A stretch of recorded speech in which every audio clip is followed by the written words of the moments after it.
नमस्कार। मैं सुनील कुमार आपका स्वागत करता हूं आपके अपने चैनल क्या ऐसा होता है में। दोस्तों, देव उठनी एकादशी अंशुज साया होता है और अंशुज साये वाले दिन लोग शादी भी करा सकते हैं। मतलब शादियां होती हैं। हमारे समाज में, हमारे धर्म में यह मान्यता है कि भले ही इस दिन अंशुज साया होता है लेकिन फिर भी शादियां होती हैं। तो जिन लोगों की कुंडली में मंगल दोष है उनके लिए आने वाली वीडियो में मैं जानकारी शेयर कर रहा हूं। ध्यान रखिए, क्योंकि अगर आपकी कुंडली में मंगल किसी भी स्थिति में निम्न के, नीच भाव में, शत्रु भाव में या फिर मंगल को दोष है, तो फिर उससे पहले आपको जो कार्य करना है, जो पूजा करनी है, वो आने वाली वीडियो में आपको बताऊंगा। दोस्तों, हमारे जीवन में बहुत सी चीजें ऐसी होती हैं जो हमारे बस में नहीं होती, फिर भी हमें उसका खामियाजा भुगतना पड़ता है। आपने न जाने कितने लोग ऐसे देखे होंगे कि एक इंसान ने अपराध किया लेकिन उसकी संगति के कारण उसे भी उसका दंड झेलना पड़ा। आपने पुरानी फिल्मों के माध्यम से देखा होगा कि जैसे अगर किसी घर में कोई इंसान अगर कहते ना पैसा उधार लेता था और वो नहीं चुका पाता था, तो उसके बच्चों को उसकी उधारी चुकानी पड़ती थी। आज भी दोस्तों, आज भी हम जिस समाज में रह रहे हैं, न जाने कितने लोग ऐसे होंगे जो अपने बच्चों को सही शिक्षा नहीं दे पाते, वो पढ़ा नहीं पाते, और जिसका खामियाजा किसे भुगतना पड़ता है? उन बच्चों को जिनको पढ़ाया नहीं गया है।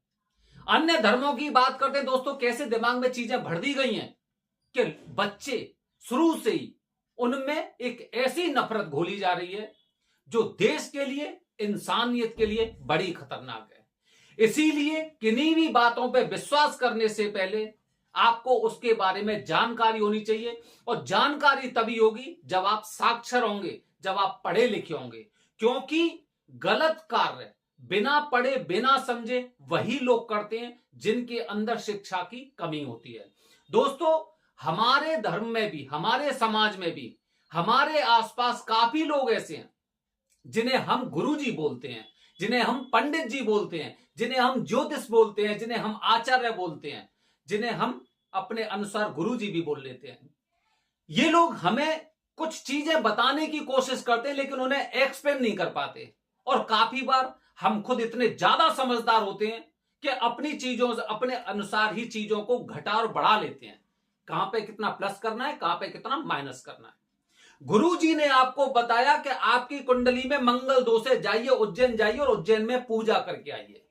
अब या तो गुरुजी ने पूरी आपको जानकारी नहीं दी, या फिर आपने अपने अनुसार, अपनी पॉकेट को देखते हुए उस पूजा में आपने इस तरह से प्लान किया कि आपकी पॉकेट पे ज्यादा फर्क नहीं पड़े। दोस्तों, कुंडली के जो दोष होते हैं ये बहुत खतरनाक होते हैं, दिखाई नहीं देते। जिस तरह से आत्मा दिखाई नहीं देती, जिस तरह से हमें बीमारियां दिखाई नहीं देती, महसूस होती हैं। बुखार किसी ने देखा? नहीं देखा ना। जिस तरह से नकारात्मक शक्तियां होती दिखाई नहीं देती, उसी तरह से कुंडली के दोष होते हैं। क्योंकि हमारी एक मानसिकता होती है, जो चीज हमें दिखाई देगी, अगर हमें शेर दिखाई दे रहा है तो उससे बचने के लिए हम अनेक तरह के उपाय कर सकते हैं। लेकिन अगर मन में डर है तो उसमें हमें संशय भी होता है कि आखिरकार क्या करें। दोस्तों, गुरुजी ने आपको बताया कि आपकी कुंडली में मंगल दोष है, आप उज्जैन जाइए, उज्जैन में जाके पूजा करवाइए। अब गुरुजी ने यह नहीं बताया कि उज्जैन में मुझे कौन से प्रकार की पूजा करनी है, क्योंकि उज्जैन में अलग अलग प्रकार की पूजा होती है। और ऐसा नहीं है कि केवल मंगल दोष से संबंधित ये चीजें, ये कालसर्प दोष के संबंध में भी है, ये कुंडली में कहीं अगर शनि शापित दोष है या पितृ दोष है उससे संबंध भी है। क्योंकि उनको शायद ये जानकारी भी नहीं है कि अगर मैं किसी इंसान से बोल रहा हूं कि आपकी कुंडली में मंगल दोष है, तो मंगल दोष में आपको ये वाली पूजा करनी चाहिए। मंगल दोष आप पे प्रथम भाव का है तो किस तरह का है, सप्तम भाव का है तो आपको कहां पे मुसीबत पैदा कर सकता है, अगर अष्टम भाव में तो कहां पे आपको परेशानी पैदा कर सकता है। शायद आपके गुरुजी ये नहीं बताते, और हो सकता है उनका उद्देश्य ये हो कि अभी से ये अपने मन में थोड़ा सा नकारात्मक ना हो जाए, अभी से इसके मन में पीड़ा ना आ जाए, ये दिग्भ्रमित ना हो जाए, इसके मन में नकारात्मक चीजें फैल ना जाए। अब हमने सुना कि उज्जैन में जाके मंगल दोष की पूजा करवा लो, और हम आ गए, हमने देखा सबसे सस्ती पूजा कौन सी होती है, और वो पूजा हमने करवा ली। हमारे समाज के अनुसार काफी लोग ऐसे होते हैं जो हमसे ये बताते हैं कि हम मंगल दोष की पूजा करके आए थे, उसके पश्चात भी शादी के बाद बहुत खराब चल रहा है। यहां तक कि कुछ लोग ऐसे भी हैं कि मंगल दोष की पूजा करवाई थी, उसके बावजूद भी दोनों लोगों में से दोनों का तलाक हो गया, कुछ और हो गई, मतलब इंसान अकेला रह गया। क्यों? क्योंकि ना तो हमें जानकारी थी, ना गुरुजी ने हमें पूरी जानकारी दी। क्योंकि जब तक किसी बीमारी को पूरी तरह से खत्म नहीं किया जाएगा, तो अगर उसका एक कतरा भी हमारे शरीर में रहता है तो वो हमारे लिए जहर के समान है। आपने सुना होगा दोस्तों टाइफाइड के बारे में। टाइफाइड भी एक ऐसी बीमारी है कि जिसका हल्का सा कण भी अगर बॉडी में रह जाता है तो दोबारा से बीमारी शुरू होने लग जाती है। इसीलिए जितने डॉक्टर्स होते हैं वो सारे ये कहते हैं कि आपको ये वाला ट्रीटमेंट अगर टाइफाइड हुआ है तो करीब आपको लगातार 15 दिन तक इसकी दवाइयों का सेवन करना चाहिए, 15 दिन तक करना चाहिए। लेकिन हम क्या है, हम तो ऐसा करते हैं कि बुखार उतरा और हमने दवाई छोड़ी, ठीक है, क्योंकि हमारी शुरू से मानसिकता ऐसी हो गई है। अगर हम विदेशों की बात करते तो विदेशों में ना कोई काम खुद अपने आप नहीं करते। अगर आपका लैपटॉप खराब हो जाएगा तो वो किसी एक्सपर्ट को बुलाएंगे।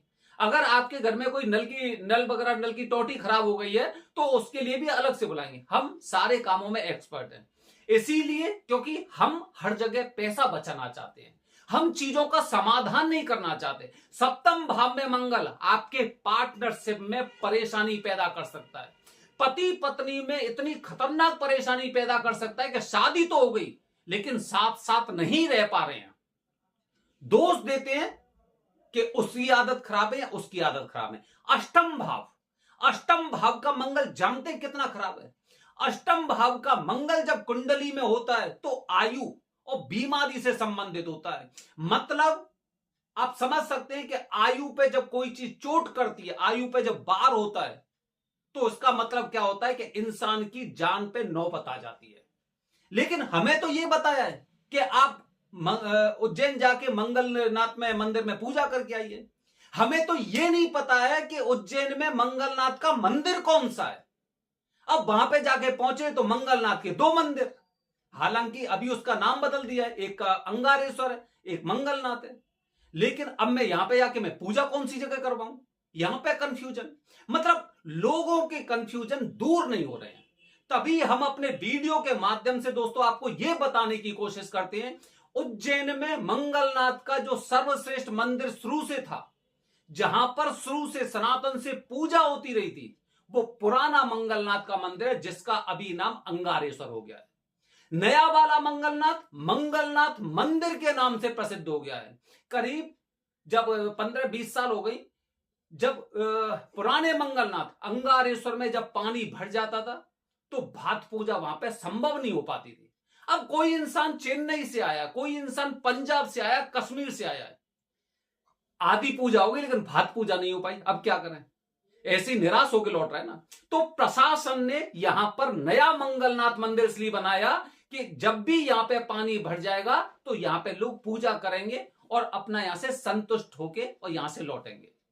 अब यहां पे लगातार पूजा होने लग रही, कर सकते हैं मंगलनाथ में पूजा करिए, बिल्कुल करिए, ठीक है। लेकिन अगर मुझसे बात कही जाती है कि यहां पे शुरू से पूजा कौन सी जगह होती रही थी, मुझे तो वही पूजा करनी है। एकमात्र स्थान अंगारेश्वर मंदिर, जिसे कि पुराना मंगलनाथ का मंदिर बोला जाता है। तो दोस्तों हमें तो यही नहीं पता पूजा कहां पे करनी चाहिए, हम तो भ्रमित हो जाते हैं। तो जब तक पूरी जानकारी हम लोगों को नहीं होगी तब तक हमारा जीवन बहुत खतरनाक है। बच्चे को, आप अपने बेटे को या बेटी को, उसकी कुंडली में मंगल दोष है, कुछ समय बाद उसकी शादी करने वाले हैं आप, और आपको तो ये जानकारी होनी चाहिए। चलो बच्चे नहीं जानते हैं, लेकिन जिम्मेदारी आपकी बनती है कि आप उनकी किस तरह से पूजा करवाना चाह रहे हैं। उनका कुंभ विवाह होना जरूरी है कि नहीं है, अर्क विवाह होना जरूरी है कि नहीं है, आदि अधूरी जानकारी मत रखिए। अन्यथा इतने भव्य शादी करने के पश्चात भी आपको भी कष्ट झेलना पड़ेगा। शास्त्रों में बताया जाता है दोस्तों कि अगर एक इंसान अपनी पुत्री का विवाह सही जगह नहीं करता है या फिर शादी के बाद उस पुत्री को कष्ट होता है तो पिता का जीवन भी नरक बन जाता है, उसकी आत्मा को भी सदगति प्राप्त नहीं होती है। यह भी हमने पढ़ा है, शास्त्रों में पढ़ के देखना। इसीलिए पिता की सबसे बड़ी जिम्मेदारी यह होती है कि अपनी बेटी का, अपने बेटे का घर सबसे पहले सुरक्षित करे, अपनी बेटी का रिश्ता ऐसी जगह करे जहां पर उसे सुख मिले। और सुख कब मिलेगा? जब उसके सारे ग्रह एकदम निश्चित स्थान में होंगे, और अगर नहीं होंगे तो उनकी उसी स्थान पर जो बताए गए हैं वहां पर विधि विधान से पूजा हो, और पूजा के पश्चात जो नियम बताए हैं उनका पालन हो। स्थान महत्वपूर्ण होता है। तो दोस्तों, हम काफी बार किसी और की परेशानियों की वजह से कठिन जीवन जीते। जिन बच्चों को माता पिता ने नहीं पढ़ाया वो बेचारे क्या करेंगे? कौन सी कंपनी में जॉब करेंगे? कौन सी सरकारी नौकरी करेंगे? जो लोग पहले किसी पे उधार पैसा ले चुके थे उनका पैसा कौन चुकाएगा? बच्चों ने चुकाया है, चाहे घर बेच के या अपनी जमीन जायदाद बेच के या फिर किसी के यहां नौकरी कर गए। आप ऐसा अपने बच्चों के साथ मत करिए। दोस्तों, ये ऐसी जानकारी है जो हर इंसान को पता होनी चाहिए, तो आप भी पुण्य के भागीदार बन सकते हैं। इस वीडियो को ज्यादा से ज्यादा लोगों तक भेजिए, क्योंकि मंगल दोष एक ऐसा दोष है कि जहां पर परिवार पर बात आ जाती है, पति पत्नी पर बात आ जाती है, विरोध हो जाता है, और जीवन में जब गृहस्थ ठीक नहीं होगा तो कुछ भी ठीक नहीं होगा। योनि खराब हो जाती है अगर गृहस्थ ठीक नहीं हो तो पुण्य के भागीदार बनिए और ज्यादा से ज्यादा लोगों तक इस वीडियो को भेजिए। बने रहिए हमारे चैनल के साथ दोस्तों। हर हर महादेव, हरिओम।